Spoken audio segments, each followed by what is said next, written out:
যেই ব্যক্তি সূরাতুল কাহাফ তেলাওয়াত করবে এই পবিত্র জুমার দিন, এই সূরাতুল কাহাফ রয়েছে 15 নম্বর পারার 12 নম্বর পৃষ্ঠার মধ্যে এই সূরাতুল কাহাফ রয়েছে। আল্লাহর নবী বিশ্ব নবী রাহমাতুল লিল আলামিন নবী বলেন, যেই ব্যক্তি এই পবিত্র জুমার দিন এই সূরাতুল কাহাফ তিলাওয়াত করবে, আল্লাহ রাব্বুল আলামিন ওই ব্যক্তিকে পায়ের নিচ থেকে এবং আসমান পর্যন্ত সকল জায়গাগুলি নূর দিয়ে পরিপূর্ণ করে দিবেন। সুবহানাল্লাহ। এবং গত জুমা থেকে এই জুমা পর্যন্ত সে যত গুনাহ করেছে, অপরাধ করেছে, পাপ করেছে, আল্লাহ রাব্বুল আলামিন এই সূরাতুল কাহাফ তিলাওয়াত করার কারণে তার সমস্ত গুনাহগুলি আল্লাহ তাআলা মাফ করে দিবেন। আজকে আলোচনার বিষয় হলো জুমার গুরুত্ব ও ফজিলত। আরবি জুমা শব্দটি কি?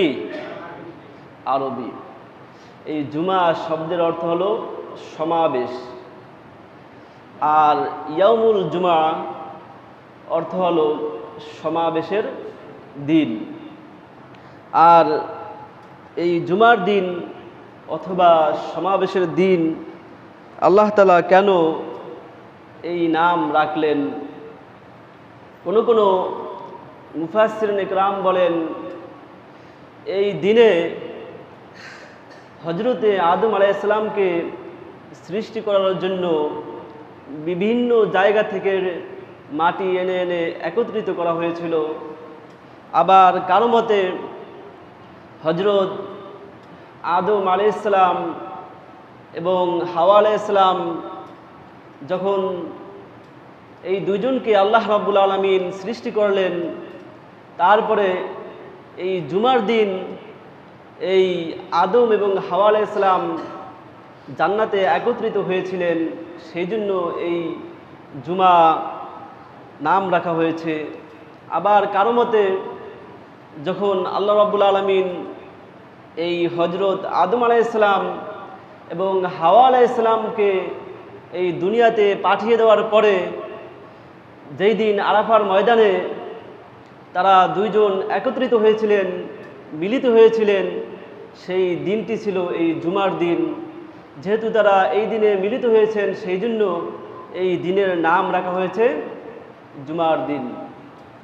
এভাবে আরও কয়েকটি মত রয়েছে। আর প্রত্যেক জাতির জন্য একটি পবিত্র সমাবেশের দিন বা জুমার দিন ছিল।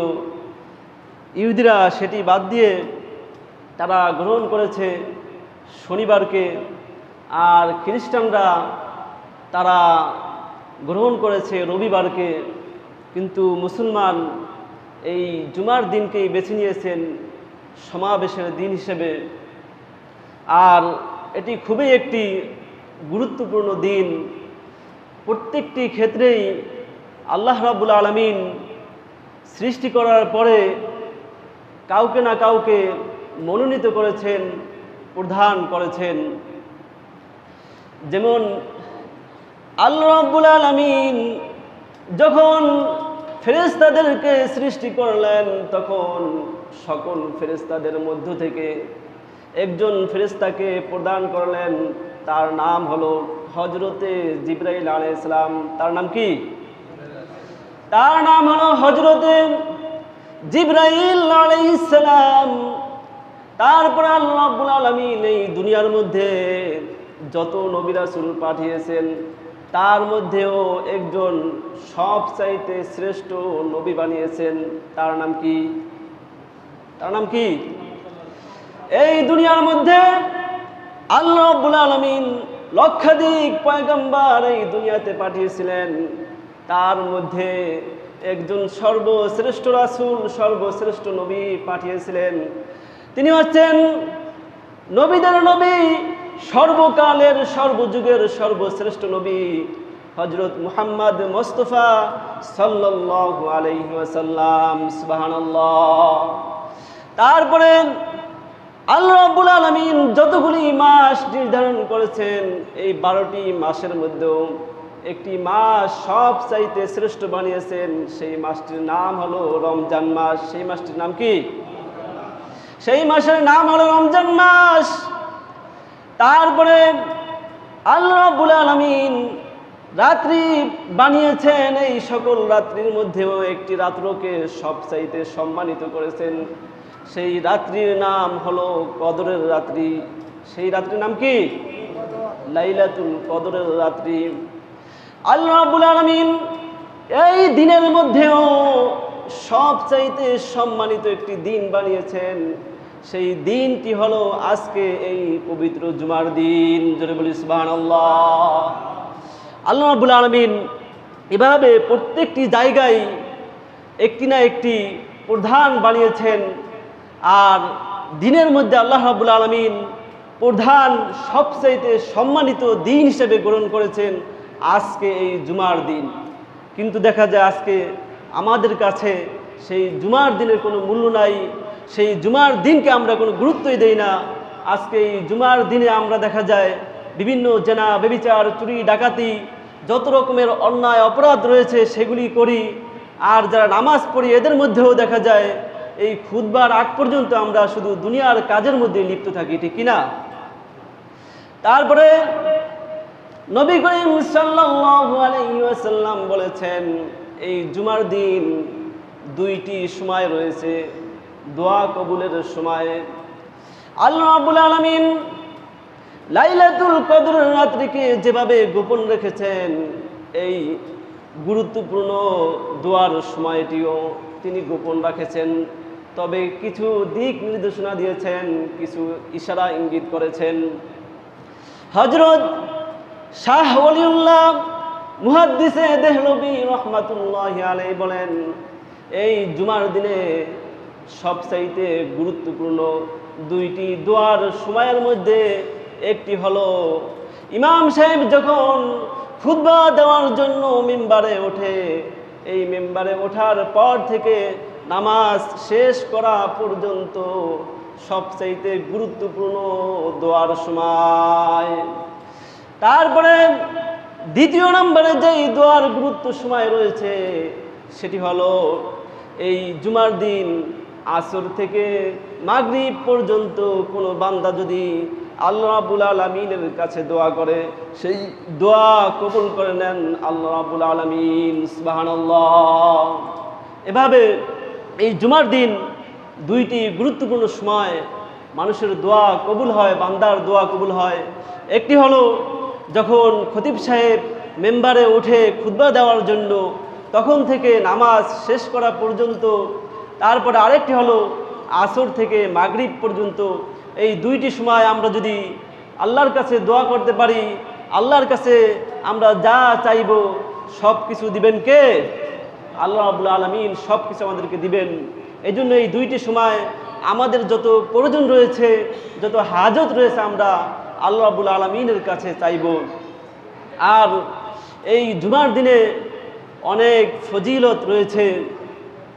যেমন আবু দাউদ শরীফের মধ্যে নবী করিম সাল্লাল্লাহু আলাইহি ওয়াসাল্লাম বলেছেন যেই ব্যক্তি এই জুমার দিন ভালোভাবে গোসল করে এবং পরিষ্কার পরিচ্ছন্ন কাপড় পরিধান করে, তারপরে সম্ভব হলে সুগন্ধি ব্যবহার করে, তারপরে মসজিদে আগমন করে, যারা আগে আসছে তাদেরকে ডেঙ্গিয়ে ডেঙ্গিয়ে সামনে না এসে যেখানে জায়গা পাবে সেখানেই বসে যাবে। তারপরে সেখানে বসে থেকে কোনো রকম বিশৃঙ্খলা না করে চুপচাপভাবে মনোযোগের সহিত কেউ যদি নামাজ পড়ে, নবী করিম সাল্লাল্লাহু আলাইহি ওয়াসাল্লাম বলেন ওই ব্যক্তি গত জুমা থেকে এই জুমা পর্যন্ত যত গুনাহ করেছে এই জুমার নামাজের ওসিলায় তার সমস্ত গুনাহগুলি কাফারা হয়ে যাবে। সুবহানাল্লাহ।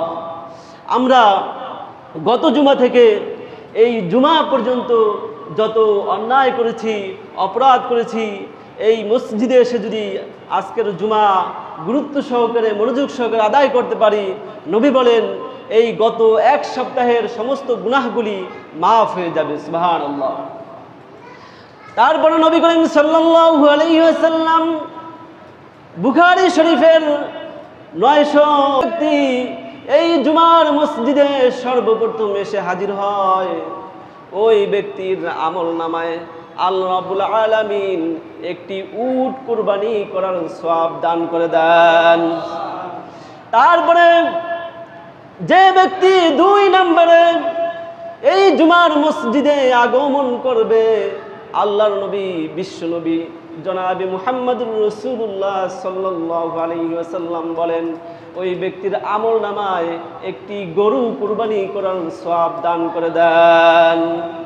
তারপরে 3 নম্বরে যে ব্যক্তি এই জুমার মসজিদে আগমন করবে, আল্লাহ রাব্বুল আলামিন ওই ব্যক্তির আমল নামায় একটি বকরি, একটি ছাগল কুরবানি করার সওয়াব দেন।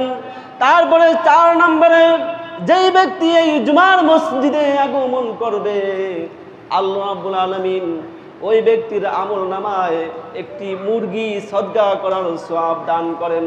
তারপরে 5 নম্বরে যেই ব্যক্তি এই জুমার মসজিদে আগমন করে, আল্লাহ রাব্বুল আলামিন ওই ব্যক্তির আমল নামায় একটি ডিম সদকা করার সওয়াব দান করে দেন। জোরে বলি সুবহানাল্লাহ, আর জোরে বলি সুবহানাল্লাহ।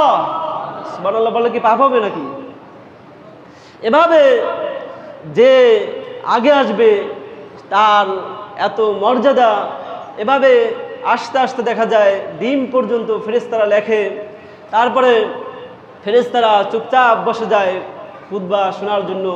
যখন ইমাম সাহেব খুতবা প্রদান করেন, আজকে আমাদের সমাজে দেখা যায় আমরা এত ব্যস্ত হয়ে যাই, এত বিজি হয়ে যাই, দেখা যায় আমরা শেষ পর্যন্ত ডিম সদকা করার সওয়াব পাই না। অনেকে আছে দেখা যায় খুতবাই পায় না, অথচ এই খুতবা এই জুমার নামাজের একটি গুরুত্বপূর্ণ অংশ। এই খুতবা শোনা হলো ওয়াজিব। খুতবা শোনা কি ওয়াজিব, আর এই খুতবা আরবিতে পাঠ করা হলো সুন্নত। নবী করিম সাল্লাল্লাহু আলাইহি ওয়াসাল্লাম বলেন যে, ইদা খরাজাল ইমামু ফালা সালাতা ওয়ালা কালামা, যখন খতিব সাহেব খুতবা পাঠ করে তখন তোমরা কোনো নামাজ পড়তে পারবে না এবং তোমরা কথাও বলতে পারবে না। যখন এই খুতবা দেওয়া হয়, খুতবা পাঠ করা হয়, তখন কোনো মুসল্লি কোনো কথা বলতে পারবে না এবং সে কোনো নফল নামাজও পড়তে পারবে না। সে চুপচাপ এই জুমার খুতবা মনোযোগ সহকারে শুনবে, এটি হলো নিয়ম। আজকে দেখা যায় আমরা অনেকে আছি এমন দেরিতে আসি, দেখা যায় আমাদের এই খুতবাটাও তারা শুনতে পারে না। এটা খুবই আফসোস। দেখা যায় সপ্তাহের মধ্যে সবচাইতে শ্রেষ্ঠ দিন হলো জুমার দিন। এই জুমার দিনে আমরা সবচাইতে বেশি ব্যস্ত হয়ে পড়ি। এজন্য এই জুমার দিন আগে থেকেই প্রস্তুত থাকতে হবে যে আজকে জুমার দিন, আজকে আমার সবার আগে মসজিদে হাজির হইতে হবে, তাহলে আমরা পরিপূর্ণ সওয়াবের অধিকারী হইতে পারব। নবী করিম সাল্লাল্লাহু আলাইহি ওয়াসাল্লাম একদিন তার জুমার মসজিদে নববীতে সে জুমার খুতবা পাঠ করতেছিলেন। এমন সময় একটি কাফেলা এসে হাজির হলো। তখন সাহাবা একরামদের মধ্য থেকে অনেকেই সেই কাফেলার ব্যবসায়িক কাফেলা যেখানে এসেছে সেখানে চলে গেল। আর নবী করিম সাল্লাল্লাহু আলাইহি ওয়াসাল্লামের সাথে মাত্র 12 জন সাহাবী ছিল। কয়জন সাহাবী? মাত্র 12 জন সাহাবী ছিল। নামাজ কমপ্লিট করে, নামাজ শেষ করে আল্লাহর নবী বিশ্বনবী বললেন, ও আমার সাহাবারা, আজকে তোমরা যদি সকলেই এই ব্যবসায়িক কাফেলার কাছে চলে যাইতা, তাহলে আল্লাহ রাব্বুল আলামিনের গজব অগ্নিশিখা এসে এই মদিনা পরিপূর্ণ হয়ে যাইত। নাউজুবিল্লাহ। এই খুতবা শোনা খুবই একটি গুরুত্বপূর্ণ ইবাদত। নবী করিম সাল্লাল্লাহু আলাইহি ওয়াসাল্লাম বলেন যে, আজকে যদি তোমরা সবাই এই খুতবা বাদ দিয়ে সেই ব্যবসায়িক পণ্য কেনার জন্য চলে যাইতা, তাহলে আল্লাহর গজব নাজিল হতো। তখন নবী করিম সাল্লাল্লাহু আলাইহি ওয়াসাল্লাম এই জুমার খুতবা দিতেন এই জুমার নামাজের শেষে। আমরা যেরকম ঈদের নামাজের পরে জুমার খুতবা দিতাম। নবী করিম সাল্লাল্লাহু আলাইহি ওয়াসাল্লাম তখন এই জুমার খুতবা দিতেন এই জুমার নামাজের পরে।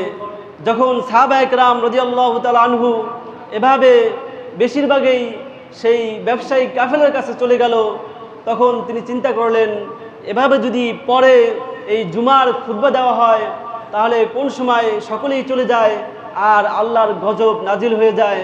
তখন নবী করিম সাল্লাল্লাহু আলাইহি ওয়াসাল্লাম বললেন যে তোমরা এই খুতবা মনোযোগ সহকারে শুনবা, আর এই খুতবা হলো ওয়াজিব খুতবা শোনা। আর এই ঘটনার প্রেক্ষিতেই আল্লাহ রাব্বুল আলামিন সূরাতুল জুমার 9 নম্বর আয়াত নাজিল করলেন, আর সেটি হলো ইয়া আইয়ুহাল্লাযীনা আমানু ইযা নুদিয়া লিস-সালাতি মিন ইয়াউমিল জুমআহ, হে ঈমানদার, জুমার দিন যখন তোমাদেরকে নামাজের জন্য আযান দেওয়া হয়, নামাজের জন্য ডাকা হয়, যখন নামাজের জন্য আহ্বান করা হয়, ফাসআউ ইলা যিকরিল্লাহ ওয়া যারুল বাই', তখন তোমরা আল্লাহর জিকিরের দিকে ধাবিত হও, আল্লাহর শরণার্থে এই জুমার নামাজের দিকে অগ্রসর হও, ধাবিত হও। ফাসআউ ইলা যিকরিল্লাহি ওয়া যারুল বাই', এবং তোমাদের ক্রয় বিক্রয় ব্যবসা বাণিজ্য তোমরা ছেড়ে দাও।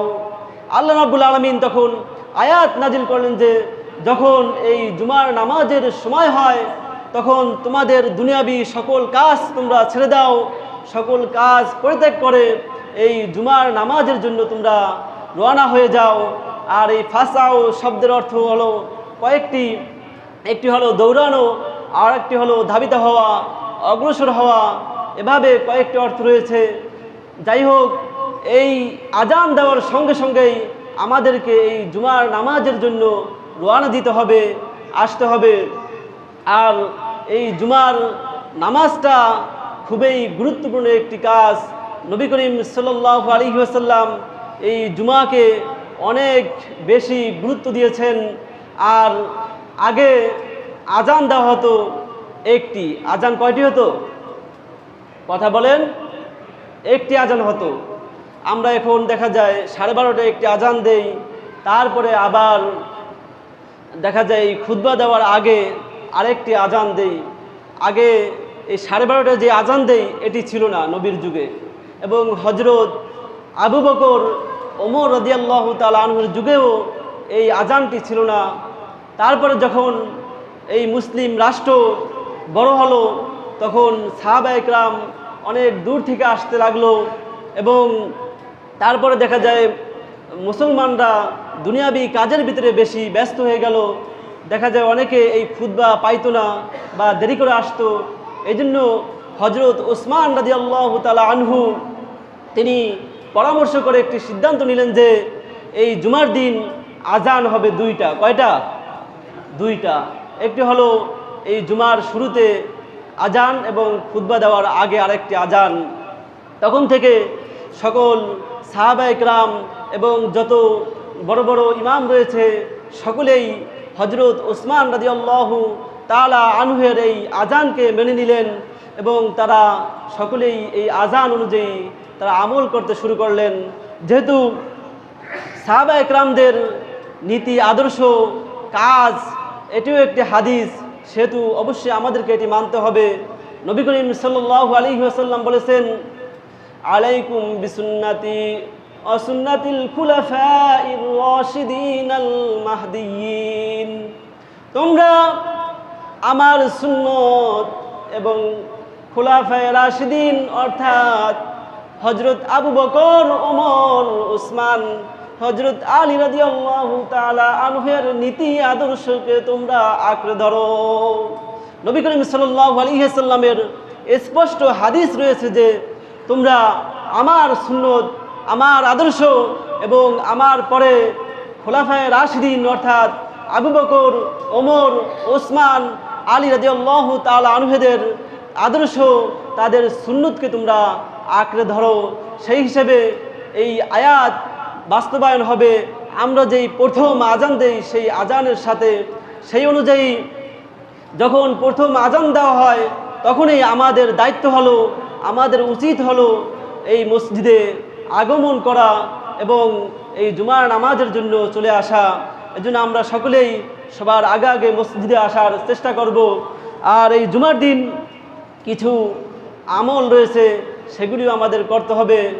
যেমন নবী করিম সাল্লাল্লাহু আলাইহি ওয়াসাল্লাম বলেছেন, যেই ব্যক্তি সূরাতুল কাহাফ তেলাওয়াত করবে এই পবিত্র জুমার দিন, এই সূরাতুল কাহাফ রয়েছে 15 নম্বর পাড়ার 12 নম্বর পৃষ্ঠার মধ্যে এই সূরাতুল কাহাফ রয়েছে। আল্লাহর নবী বিশ্ব নবী রাহমাতুল লিল আলামিন নবী বলেন, যেই ব্যক্তি এই পবিত্র জুমার দিন এই সূরাতুল কাহাফ তিলাওয়াত করবে, আল্লাহ রাব্বুল আলামিন ওই ব্যক্তিকে পায়ের নিচ থেকে এবং আসমান পর্যন্ত সকল জায়গাগুলি নূর দিয়ে পরিপূর্ণ করে দিবেন। সুবহানাল্লাহ। এবং গত জুমা থেকে এই জুমা পর্যন্ত সে যত গুনাহ করেছে, অপরাধ করেছে, পাপ করেছে, আল্লাহ রাব্বুল আলামিন এই সূরাতুল কাহাফ তিলাওয়াত করার কারণে তার সমস্ত গুনাহগুলি আল্লাহ তাআলা মাফ করে দিবেন। এভাবে এই সূরা কাহাফ তিলাওয়াত করার চেষ্টা করব আমরা। তারপরে 2 নম্বরে এই জুমার দিন আমাদের হাতের নখ, পায়ের নখ, মোষ এবং আরও যা যা পরিষ্কার করা প্রয়োজন সেগুলি আমরা পরিষ্কার পরিচ্ছন্ন করব। আর 3 নম্বরে আমরা এই জুমার দিন ভালোভাবে গোসল করব, ভালোভাবে গোসল করে তারপরে এই মসজিদে আগমন করব। এভাবে আমরা যদি এই জুমার দিন নবী করিম সাল্লাল্লাহু আলাইহি ওয়াসাল্লামের হাদিস অনুযায়ী, তার দেখানো পদ্ধতি অনুযায়ী যদি আমরা এই জুমার দিন পবিত্র জুমার নামাজটি আদায় করতে পারি, তাহলে আমরা আশা রাখতে পারি এই গত জুমা থেকে এই জুমা পর্যন্ত যত গুনাহ হয়েছে আমাদের এই জুমার নামাজের উসিলায় সমস্ত গুনাহগুলি মাফ হয়ে যাবে। সুবহানাল্লাহ। এই জন্য আমরা সকলেই এই জুমার নামাজকে গুরুত্ব দিব, সবার আগে আগে আসার চেষ্টা করব। আমরা যদি এই জুমার দিন আগে আগে এসে আমরা যদি এই মেম্বারের কাছে বসতে পারি, পরকালে যখন আল্লাহ রাব্বুল আলামিন জান্নাতের মধ্যে যখন একটি সমাবেশের আয়োজন করবেন, তখন আমরাও বিশ্বনবীর সাথে সেই মেম্বারের কাছে বসতে পারবো। সুবহানাল্লাহ। এই জন্য আমরা সকলেই এই জুমার দিন আগে আগে আসার চেষ্টা করব। আল্লাহ রাব্বুল আলামিন আমাদের সকলকেই যেন এই জুমার দিন আগে আগে এসে এই জুমার নামাজ যেভাবে আদায় করলে আমাদের ফায়দা হবে এবং আমাদের গুনাহগুলি কাফারা হবে, সেভাবে আদায় করার তৌফিক দান করেন।